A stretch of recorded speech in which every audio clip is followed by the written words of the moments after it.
तुम्हाला सांगत होते नाही जाणार. अरे मेलो मेलो मेलो मेलो. व घरामध्ये एक बी बाई राहिली नाही. सध्या भीतीवर चिकटून बसल्यात.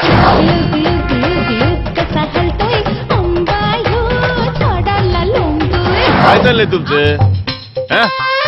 इथं उकळत अटकळते. वा वा वा तुझ काय अहो तुम्ही तर गावात पावलंच आणली. अगे मुसळ घरात आल्यापासून ना तुम्हाला बाजूलाच सारलेले.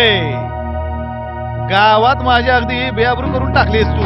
एवढं बाकी लक्षात ठेव, तिला भाजी दिली, तिनं भाजी खाल्ली की त्या रात्री खाटेवरनं चटईवरील तुझ्या खुशीत. काय म्हटलं? काय मी सांगतोय तुला, नक्की? आनंदराव सांगतोय.